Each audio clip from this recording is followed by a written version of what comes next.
Day, everybody. It is the Desert Viking, and today we're going to hit Chapter 7 of the Kybalion, which is the All in All. So before we get started, again, just to do some introduction, some basics, this is the first time you've watched this video.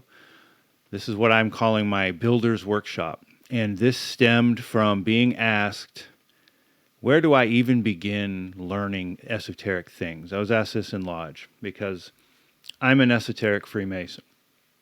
And so I like to talk a lot about that kind of thing in Lodge.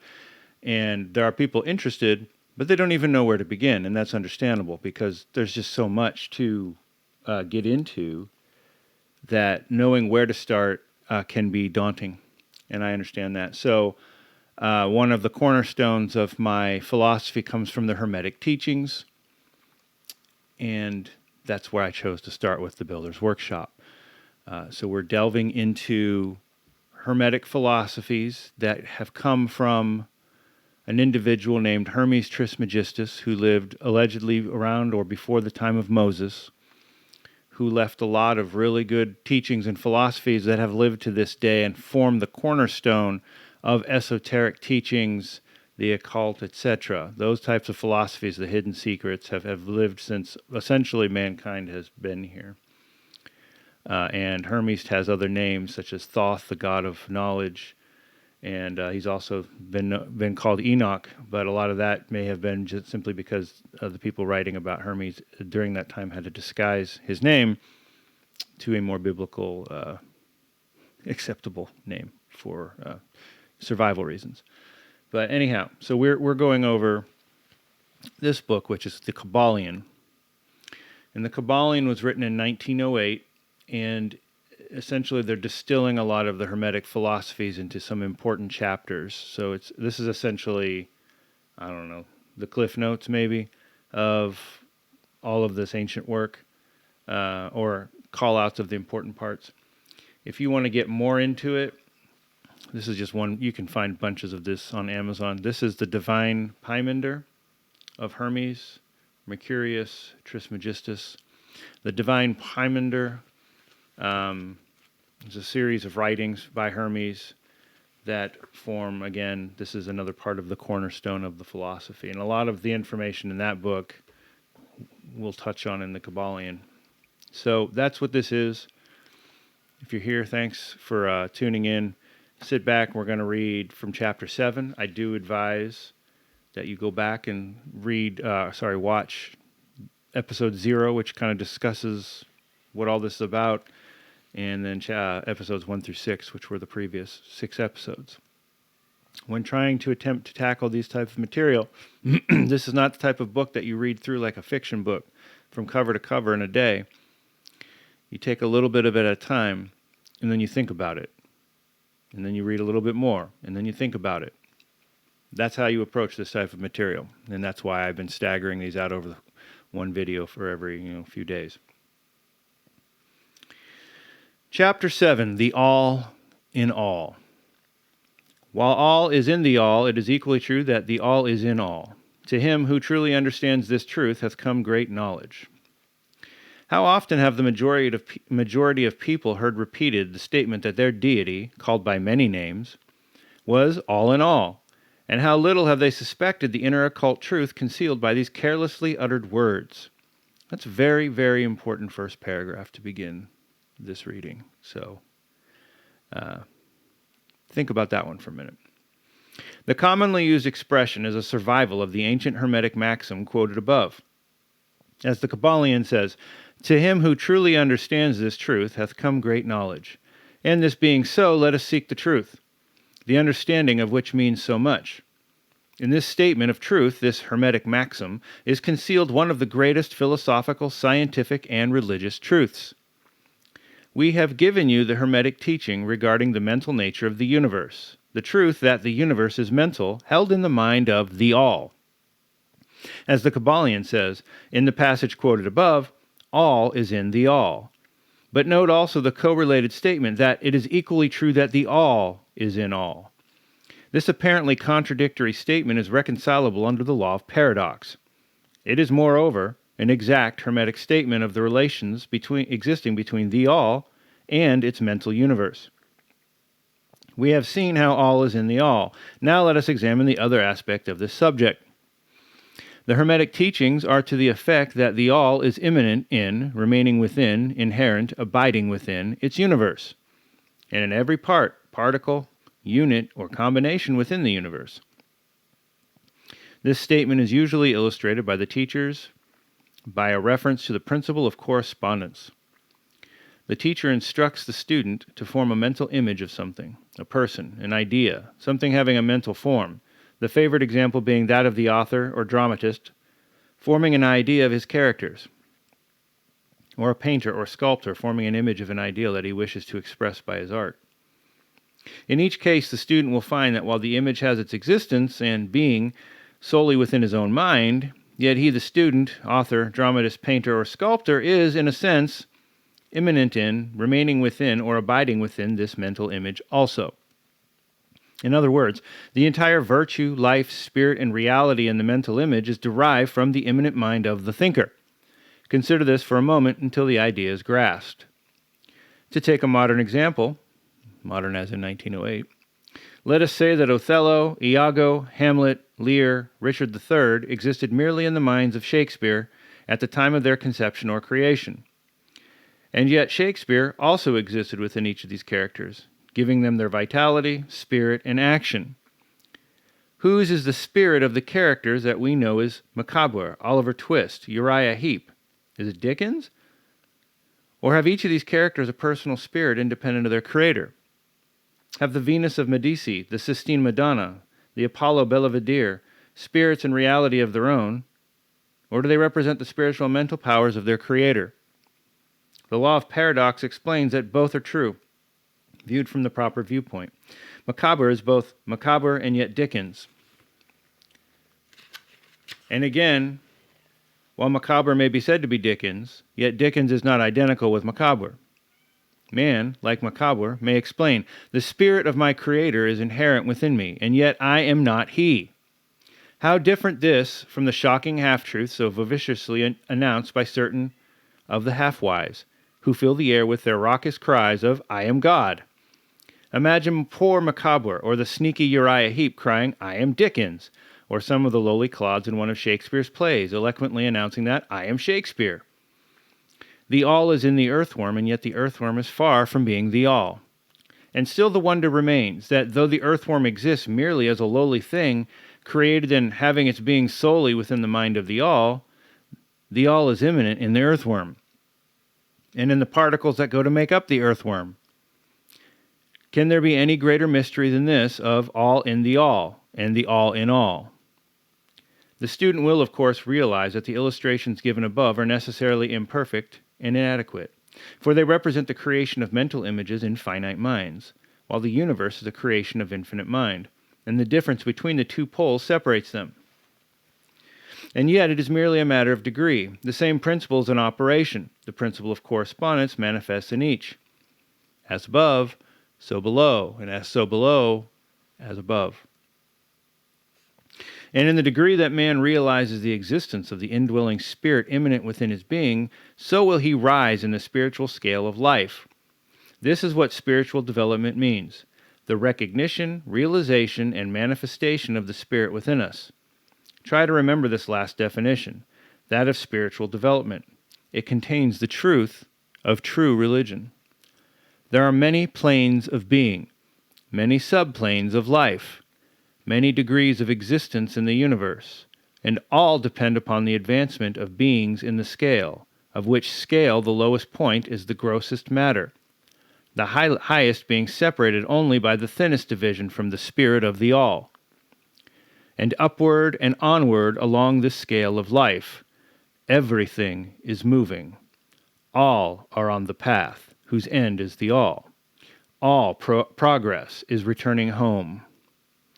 All is upward and onward, in spite of all seemingly contradictory appearances. Such is the message of the illumined.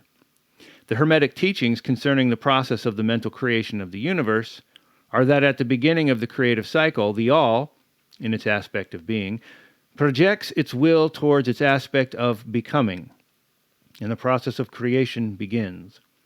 It is taught that the process consists of the lowering of vibration until a very low degree of vibratory energy is reached, at which point the grossest possible form of matter is manifested.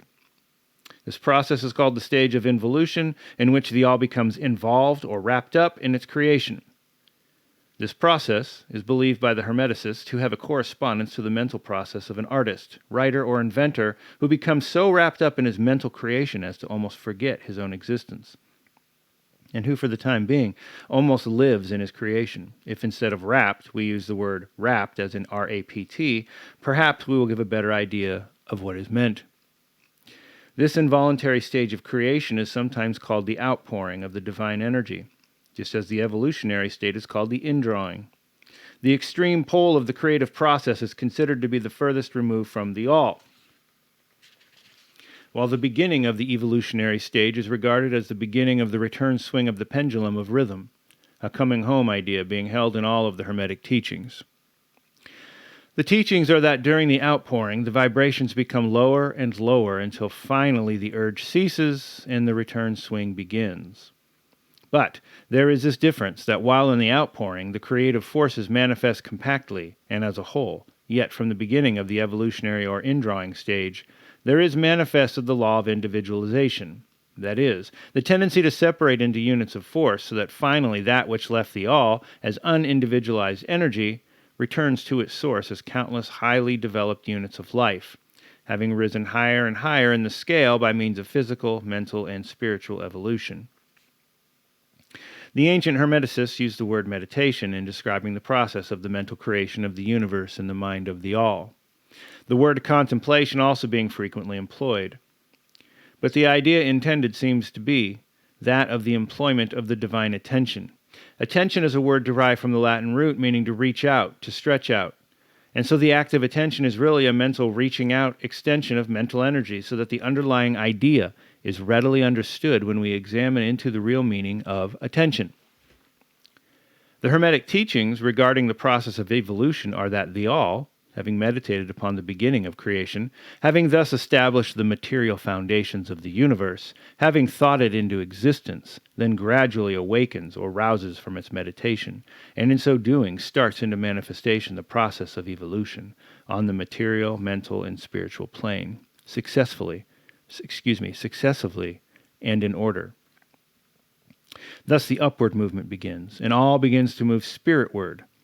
Matter becomes less gross, the units spring into being, the combinations begin to form, life appears and manifests in higher and higher forms, and mind becomes more and more evident.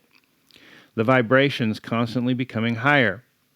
In short, the entire process of evolution in all of its phases begins and proceeds according to the established laws of the indrawing process.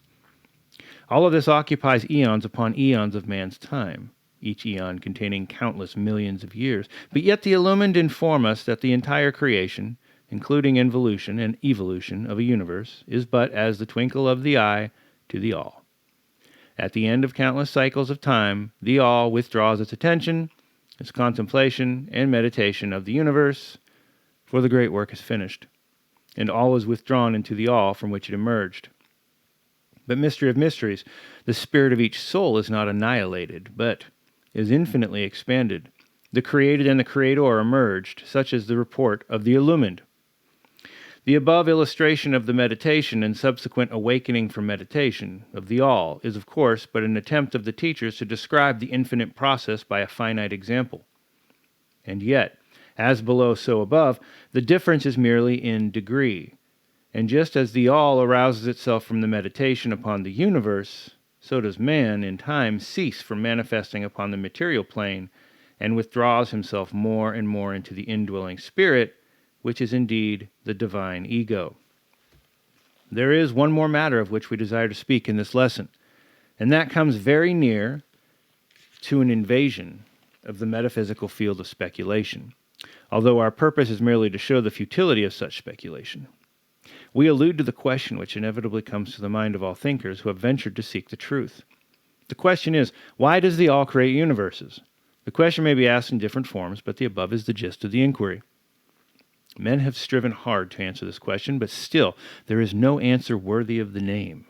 Some have imagined that the all had something to gain by it, but that is absurd, for what could the all gain that it did not already possess? Others have sought the answer in the idea that the all wished something to love, and others that it created for pleasure or amusement, or because it was lonely, or to manifest its power. All puerile explanations and ideas belonging to the childish period of thought.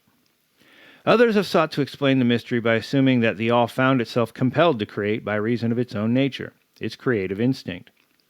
This idea is an advance of the others, but its weak point lies in the idea that the all is being compelled by something, internal or external. If its internal nature or creative instinct compelled it to do anything, then the internal nature or creative instinct would be the absolute instead of the all, and so accordingly that part of the proposition fails. And yet the all does create and manifest, and seems to find some kind of satisfaction in doing it.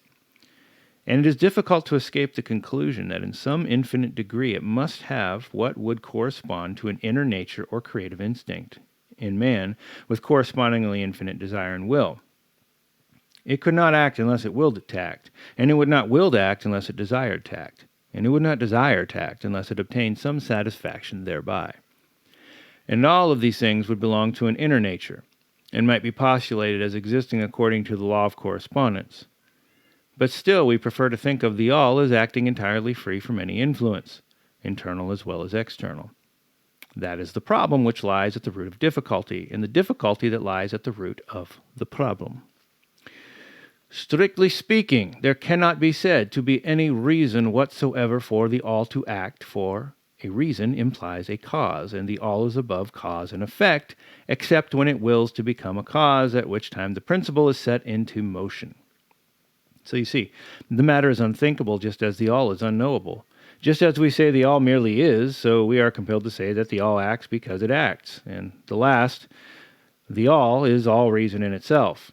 All law is in itself, all action in itself, and it may be said truthfully that the all is its own reason, its own law, its own act, or still further, that the all, its reason, act, law are one, all being names for the same thing. In the opinion of those who are giving you these present lessons, the answer is locked up in the inner self of the all, along with its secret of being. The law of correspondence, in our opinion, reaches only to that aspect of the all, which may be spoken of as the aspect of becoming. Back of that aspect is aspect of being, in which all laws are lost in law. All principles merge into principle, and the all, principle, and being are identical, one and the same. Therefore, metaphysical speculation on this point is futile. We go into the matter here merely to show that we recognize this question, and also the absurdity of the ordinary answers of metaphysics and theology. In conclusion, it may be of interest to our students to learn that while some of the ancient and modern Hermetic teachers have rather inclined in the direction of applying the principle of correspondence to the question, with the result of the inner nature conclusion, still the legends have it that Hermes the Great, when asked this question by his advanced students, answered them by pressing his lips tightly together and saying not a word, indicating that there was no answer. But then he may have intended to apply the axiom of his philosophy that the lips of wisdom are closed except to the ears of understanding, believing that even his advanced students did not possess the understanding which entitled them to the teaching. At any rate, if Hermes possessed the secret, he failed to ever impart it, and so far as the world is concerned, the lips of Hermes are closed regarding it.